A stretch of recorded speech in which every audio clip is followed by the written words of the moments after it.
Welcome to OODAcon 2024. Thanks for being here. My name is Matt Devost. I'm the CEO and co-founder of OODA.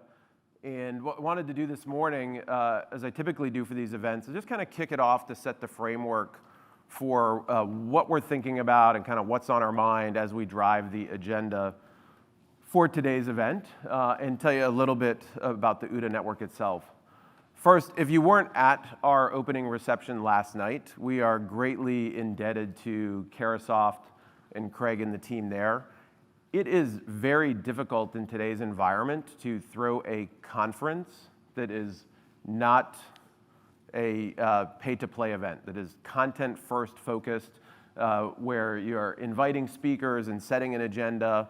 And Craig and his team not only provide logistics support, financial support, they personally help us round up the sponsors and get them to understand that this is the room that they need to be in that is influencing the decisions. I don't know why my slides are auto-advancing, sorry about that. Influencing the decisions of the people that they want to be talking to. So huge thanks to them, and it was a great reception last night as well. What is the OODA network? OODA is a super small boutique consulting firm, but we operate this professional network of about 350 people. Professional network that's focused on looking at the intersection of disruptive technology, national security, cybersecurity, geopolitics. We run a website that is member-driven. The members get to determine the content for the site, what sort of research agenda they want to pursue. We have researchers like Daniel that go and focus on producing content around those particular topics. We run this event, and we also host the OODAcast, which is our podcast series. And if you haven't checked it out, we're like 120 interviews in, including many of the people who are present on stage with us today have been interviewed in some capacity.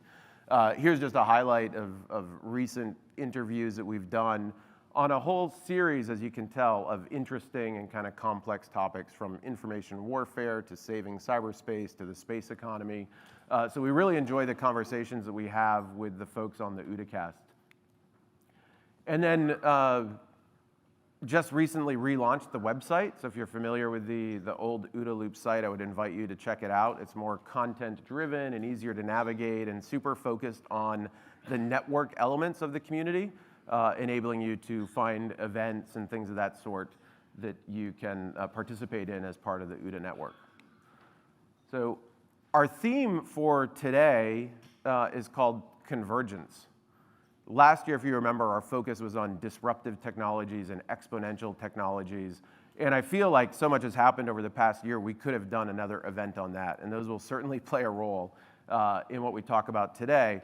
But from our perspective, what was super fascinating is where these technologies converge, where they start to mash up, where you start to have biomedicine with AI, where you start to have the space economy with cyber warfare. So we wanted to develop an agenda that was a little bit more focused, not on the disruptive technologies, the exponential technologies, but where they're going to converge. This is my only slides that I'm repeating from last year, because I do want to set the stage around this exponential technology drive that we talk about within the OODA network itself. And sorry, Randy, I didn't reinsert the photos of the metaverse, the year-to-year changes that we've seen just over the past 18 months. But when we talk about exponential disruption, I always like to use the analogy of the invention of chess, where the fable has it that there was a king that was bored, that wanted new games, and he called out to the kingdom, bring me new games, and this peasant brings the game of chess. And he's so enamored with it that he offers the peasant, I'll give you anything that you want by way of reward. And the peasant says, great, I will just take 1 grain of rice on the first square of the chessboard, 2 on the second, 4 on the third, and we understand the exponentials there. And the king says, so cheap, I'm going to get this great game for just a pile of rice on a chessboard. But if anybody understands the math behind that, it starts to turn out to be more rice than the modern economy produces in like 70 years. It's a massive number. And when we think about technologies like AI and the exponential nature of them, I talk to folks and they say, well, ChatGPT came out 2.5 years ago, 3 years ago, and Will could tell us exactly. That's the start of AI. But in reality, we're multiple decades into AI. So we're actually on the back half of the chessboard. So the increase in technology that we see is really big numbers and really surprising capabilities that are, as human beings, we're not accustomed to being able to absorb. So when we talk about exponential disruption, that's what we're talking about, is almost our human inability to comprehend what's next, even though what's next is only 1 year away. So that's an element that we wanted to highlight. Highly recommend The Coming Wave as a book.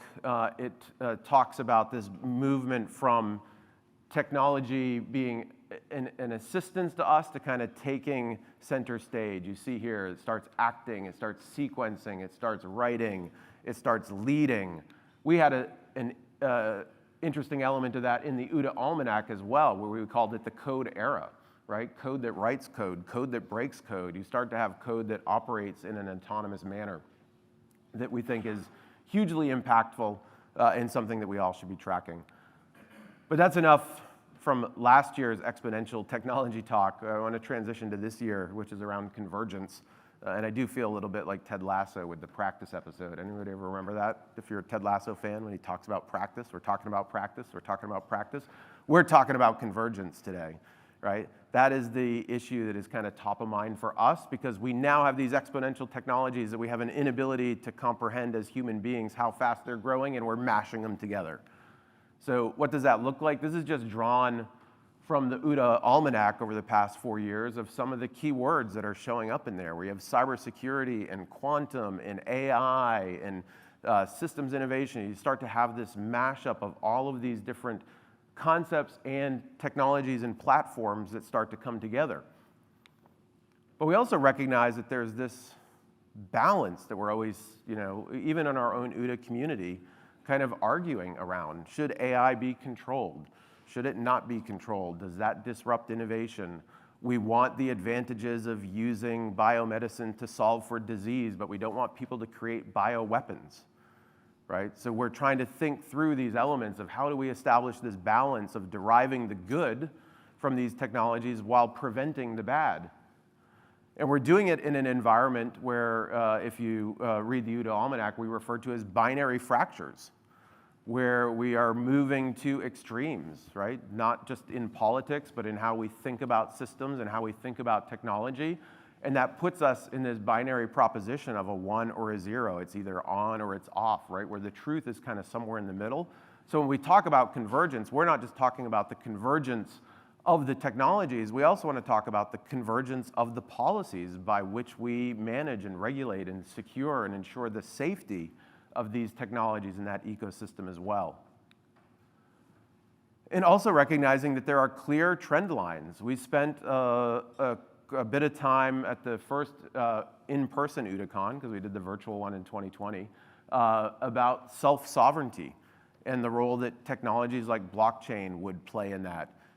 That was just 3 years ago. And today we see the emergence of $550 million being invested. The photo here is from the Praxis website.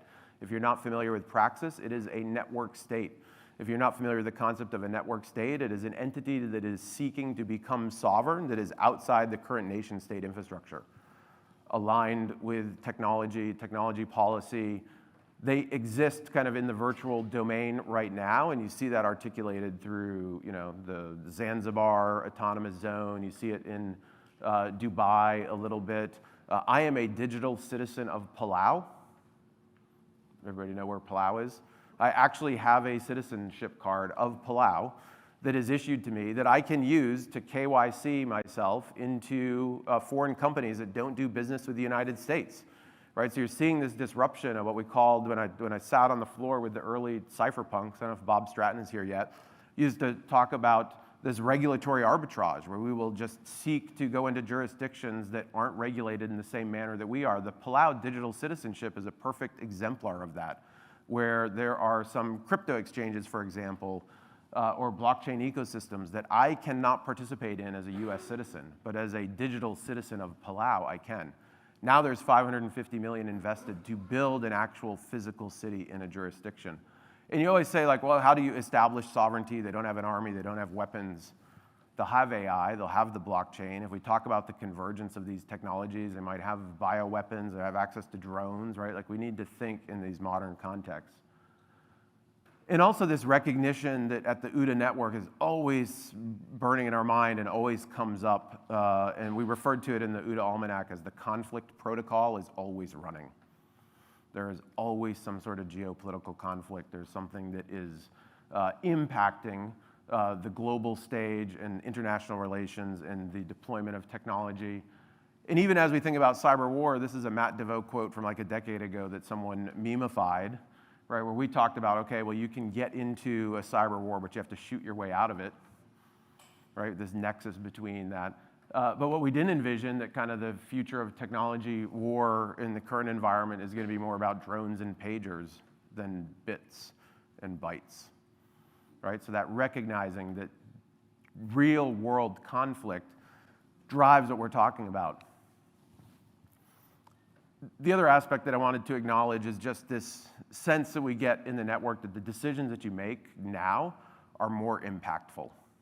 How you're thinking about these technologies and the decisions that you make to adopt them, not adopt them, seem much more impactful than maybe they did even just 5 years ago. So that recognition that the failure to make a decision around these technologies is a decision in of itself that could lead to stagnation, possible extinction of some of these organizations. And it's not just corporate. We see, with the network state initiative that there are some that want the concept of nation state to become stale. So thinking about how we operate in that environment is important as well. And this was a fun one in the OODA network of this, what we called the Schrodinger's mental model. Is the cat alive or is it dead?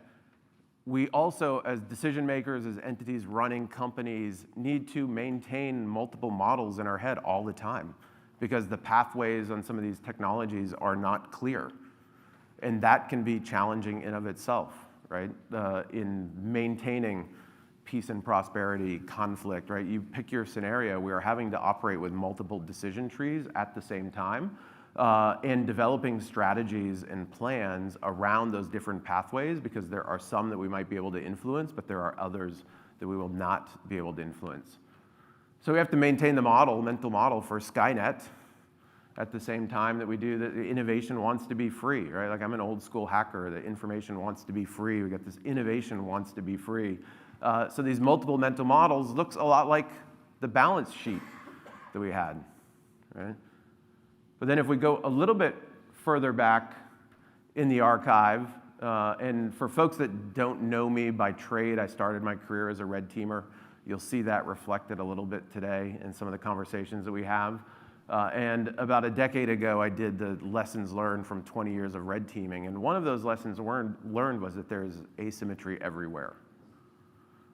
We always think about like, oh, we need balance in the force, or we're going to be equal with competitors, whether it be corporate competitors, international competitors. But really, maybe nature seeks symmetry, but I think as human beings, we seek asymmetry. And that needs to be top of mind as well, right? In a world where things seek asymmetry, competitors seek asymmetry, technology seeks asymmetry, it means that we need to be a little bit more deliberate about trying to influence the outcome. We need to make deliberate decisions. We need to put our fingers on the scale. Maybe it means that we need to operate in an uncomfortable mode from a policy perspective. Or maybe it means, when we talk about OODA, we talk about this kind of living, operating, investing in beta.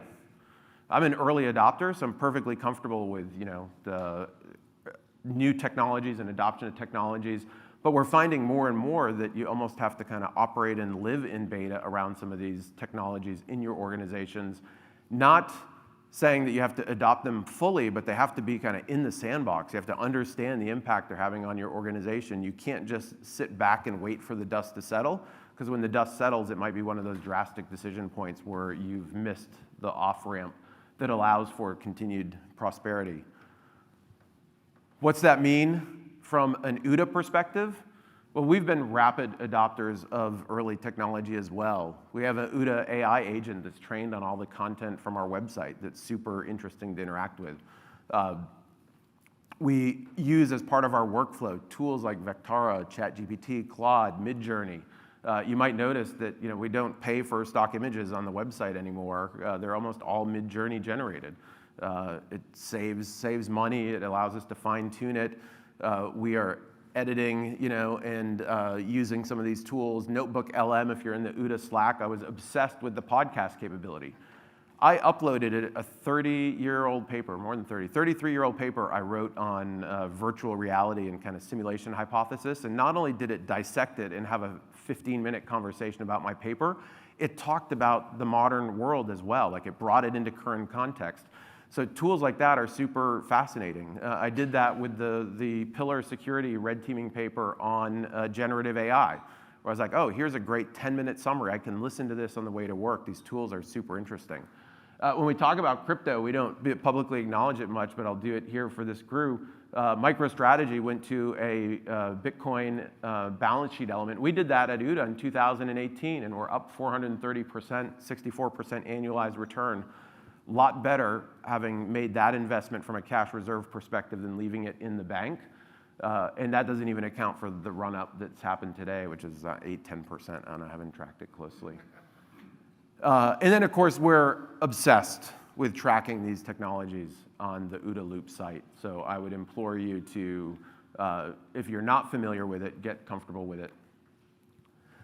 And then on a personal level, I have a Matt GPT, we call it, that is a LLM where I've uploaded material that includes the things that I've said, the things that I've written, the interviews that I've given on podcasts. But then interestingly enough, having worked on some of the early machine learning data science projects going back 20 years, I've been waiting for this moment. So I had an archive of over 2,500 documents that I had collected that influenced my decision-making, stuff that I read, whether it be a national strategy, a technical paper, a piece of investment advice. I had saved that all off, and I uploaded it. And it's pretty fascinating to look at the way that it is able to interact with folks. And I list here, I've got CISOs that use it, I've got students, I've got an international sales team that called up and said they felt guilty. They wanted to pay me money because their sales team of 600 people was using Matt GPT to coach themselves before they were going to talk to customers.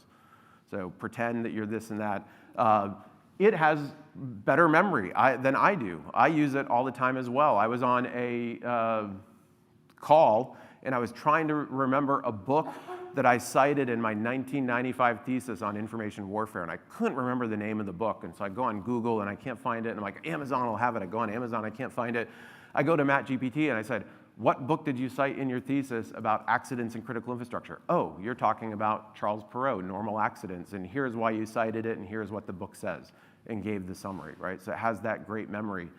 And also myself, I can't recall all off the top of my head, all of the names by which the cybersecurity industry refers to APT 28. Matt GPT knows, right? So it's interesting. So we're using it for blog posts. It's conducted interviews. Also something I don't disclose outside of public, the OODA Almanac every year, which is a document that we invest a lot of time in. I invest a lot of personal time in. 25% of it I co-wrote with Matt GPT. Bob Gorley, who's known me and collaborated, and we've written stuff together for over 20 years, could not tell what was written by Matt GPT and what was written by Matt Devost in real life. So pretty interesting dynamic there. And interestingly enough, it turned out, I was meeting with an investment advisor, and we were talking about Matt GPT, and he's like, let's just see how it does on investments. And it provided this phenomenal advice on investment. He's like, oh my God, you're going to replace me. How is your Matt GPT cybersecurity expert and giving such great advice on investments? Well, it turns out in that archive, I had saved off all of the Berkshire Hathaway annual letters. I had saved off Seth Klarman at Baupost was a client of mine. I had a PDF version of his book, right? So that was in there. I had this stuff from ARK Invest. I had all this material about investing, and it had basically just taken that and provided some expertise. So Bob has one as well that he's focused more on, like, how do you do business with the federal government, right, with the Bob Gorley AI, but we're embracing these technologies. And then also on the personal level, just across the street, OODA operates in a startup studio that I created there to try and drive a ecosystem here in the DC area. I basically created the environment I wish existed as an entrepreneur. when I was building my companies. We've got a whole Rolodex of companies being built, but some that are really driving the adoption of new technologies. We got Josh up here, if you have the opportunity to talk to him with Blackwire. I always interact with folks and say, well, these LLMs can't be trusted to provide operational advice, right? I can't trust them to give me cybersecurity advice. If I go to ChatGPT, I might get the glue in the pizza element of not knowing what it's trained on. They've actually built a technology that allows for LLMs to be used in the cybersecurity context in a trusted manner, where they control the hallucinations, they've validated the documents that are getting ingested, they've categorized them. It's a group of, I don't know how many, 40 experts that determine kind of what the training corpus is, and then validate the results, right? So solving that problem of how do we use LLMs in the application of a particular area of expertise. Or Kristen Del Rosa at the back of the room with DevSec that is using data science, LLMs, and some of these advanced techniques to address large-scale fraud, bankruptcies, liquidations. If you think about the types of complex problems that these traditional investigation firms are focused on, we come in and provide a very novel cyber element to it. And this year actually cracked a case that was a kind of a, I don't want to call it a cold case because it was active, but it was a very large-scale fraud that nobody knew what had happened or where the people went, and the combination of the data analytics and the non-traditional thinking, kind of hacker thinking, solved for that particular case. So we're trying to live in beta as it results in kind of everything that we do, including this event. So you're going to see us push the envelope with some of the topics and things that we address. And with that, I'm going to say welcome to OODAcon 2024.